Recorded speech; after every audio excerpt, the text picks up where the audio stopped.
one last time.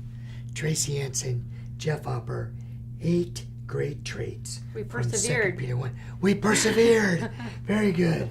We did, and we hope we did some of these other things as well. The traits we've talked about to this point all fell off of faith. Faith first. If I am in faith with Christ, I say, this is where my trust is, this is where my belief is, then I'm willing to make every effort to add other things as well to that faith. Those other things so far have been goodness and knowledge, self-control and perseverance, godliness and brotherly kindness. And now we come to the last one, which is love. And we've all been taught many times that love is a choice, love is an act, love is something that we do. It's not a feeling. Right. And yet, it's a feeling. Yes. God gave us our emotions, and we'll talk about that a little bit in terms of our general life and kind of how He exposed that through the Psalms. But let's talk about golf first. Okay, let's do it. There's that funny commercial, Tracy, where all these tour pros are hooked up to a polygraph and asked whether they really love golf. You didn't always really love golf, did you? No, and it's actually a very common question that I get even now that I've been retired and kind of coming back to the game on the Legends Tour. But the question is like, when did you know that you really loved golf?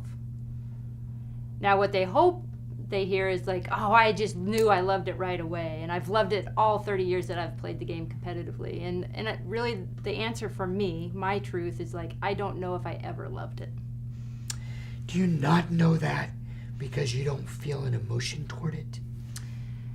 I don't know. I think there are moments where I feel emotion when like something happens and it's just like that when the shot comes off like butter and you're like, oh, that's such it's a feeling. Yes, right. But for me, golf was couched around a lot of expectations, a lot of performance-oriented relationships. There's been harm in golf for me. Yeah. And so for me, my filter is so thick that I can't get to the purity of when I first remember playing golf because I have to go through all these filters. And so I don't know if I fully really started playing golf because I just loved the activity. So there are shots and there are rounds where you enjoyed it. Yes.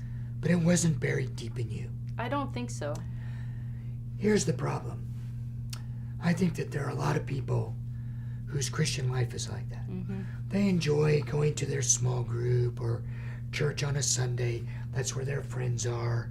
They enjoy, oh, this is such a nice little truth in Scripture. But it's not buried deep in them. There isn't this, I've got to have this, and I want nothing other than this to their faith. And so I think when you look at this list, to have love as the culminating thing, what Peter's saying is, take all of this stuff, all these things we've talked about, and drive them as deeply as you can into your heart. Yeah. Does that make sense? It makes total sense. And if I reflect back into my own journey with Jesus, I'd say the first 20 years, I was more like that.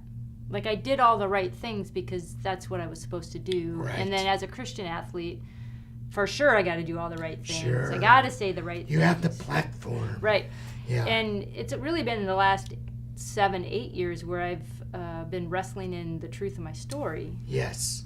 Which I've had to tap into my emotions and actually let my emotions not lead my life, but I have had to acknowledge and feel them. Okay. And in that sense, it's been, I feel like Jacob wrestling at the Jabbok. Yes. And it's in the wrestling where my faith, my perseverance, my self-control, my godliness, these 8 traits that we're talking about have been getting driven down deeper and deeper and deeper where I have more ownership of them. Fantastic. We mentioned that in the Psalms we find emotion. We find in David, the sons of Korah, others who write Psalms, there is this driven down passion. In fact, we know it because sometimes they write about the most difficult things in their life. Right. And and yet they will not let go of God. Like Right. Jacob, Yeah. they're hanging in there and saying, I'm going to drive this so deep it can never leave me. Yes. Yeah. Well, that's what our prayer would be for you, that your faith and the things that you do to express that faith are driven so deep that they will never leave you. And we hope that as we leave this series, that that's something that resides with you and lingers literally for the rest of your life.